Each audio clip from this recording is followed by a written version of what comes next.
The first season of a TV show is usually the worst. Seinfeld, The Office, Parks and Rec, Star Trek The Next Generation, Buffy the Vampire Slayer. There are countless shows that started off mediocre in season 1 and then became great in season 2 onwards.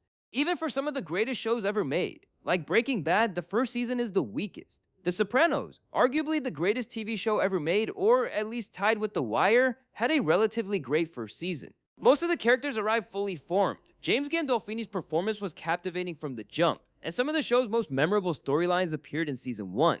But there are some details that people have forgotten about The Sopranos season 1, like Tony's surprising degree of remorse and Uncle Junior's unexpected talent in the bedroom. TV pilots are really tricky to pull off because you have to create something entirely from scratch that can ideally be repeated over and over again more than 100 times.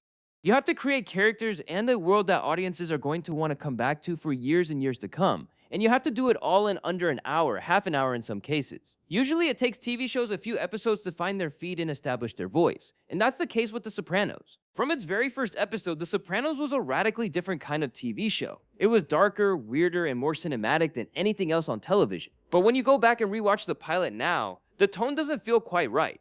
It's more of a quirky dark comedy than the gritty crime drama with elements of dark humor that it would soon become. Throughout the entire series, Tony and Dr. Melfi had a long, complicated relationship. To say that it pushed the boundaries of a professional therapist-patient dynamic would be an understatement. Depending on his mood, he would threaten her, proposition her, and/or confess a heinous crime to her during their sessions. The show leaned more on the romantic side of their relationship in later years. Not only Tony's attraction to Dr. Melfi, but her confusing and undeniable attraction to him. But that attraction was there from the very beginning. From the moment the Prozac she prescribed him started affecting his sex drive. Tony would keep making advances at Dr. Melfi for the rest of the series, but it started in season 1. By the end of the series, it was tough to get all 4 Sopranos in a room together. Tony and Carmela's marriage was on and off through the back end of the show's run, and Meadow and AJ both turned against both of their parents at various different points. But in season 1, the Sopranos are a surprisingly functional family. They all live together, they all spend quality time together, and they actually sit down to eat dinner as a family. These early episodes did a great job of setting the show apart by combining the relatable foibles of an Italian-American family drama with the pulpy tropes of the gangster genre. Tony had very few redeeming qualities in The Sopranos. He's an unfaithful husband, a lackluster father, and, worst of all, a murderer. But the genius of the writing and of Gandolfini's performance is that Tony still has glimmers of humanity to keep you endeared to him despite the terrible things he does for a living. One of Tony's few sympathetic qualities was his soft spot for animals. He had a cavalier attitude toward taking human lives, but he actually cared about the animal kingdom. He was furious when Christopher killed Adriana's dog, and he cared more about Ralphie's racehorse than Ralph himself ever did. What most people forget is that this love of animals was the first thing we learned about Tony.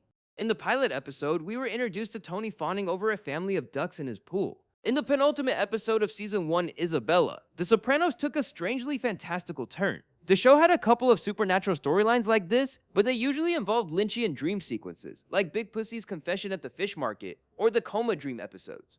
Isabella is practically a gonzo psychological thriller in the vein of Jacob's Ladder or Shutter Island. Tony spends the whole episode bonding with an Italian exchange student named Isabella, who supposedly houses sitting for the Cusamanos while they're on vacation. But when the Cusamanos return and they've never heard of Isabella, Tony realizes she was a lithium-induced hallucination.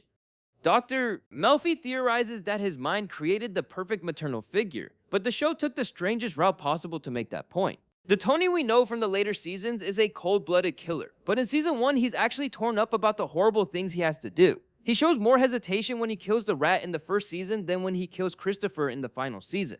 In season 1 he makes absolutely sure he has to kill someone before reluctantly going through with it. But, just like the audience, he got desensitized over time. HBO were trepidatious about showing Tony kill people at all, so his season 1 era remorse may have been a compromise by the writers to make him more sympathetic in the early episodes.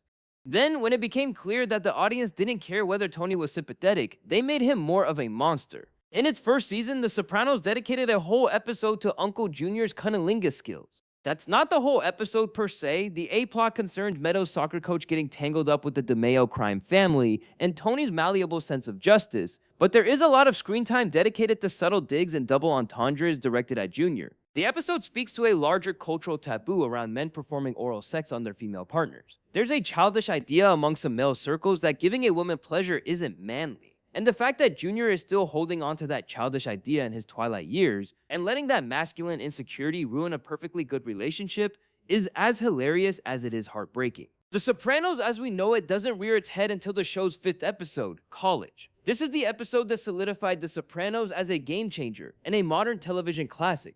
The hook of the series was its juxtaposition of relatable family situations and horrific gangland violence, and College perfected that genre blend. As Tony switched back and forth between touring colleges with his daughter and hunting down a rat, we saw the duality that makes him such a captivating character. On the whole, The Sopranos is as close to perfect as a TV show can be.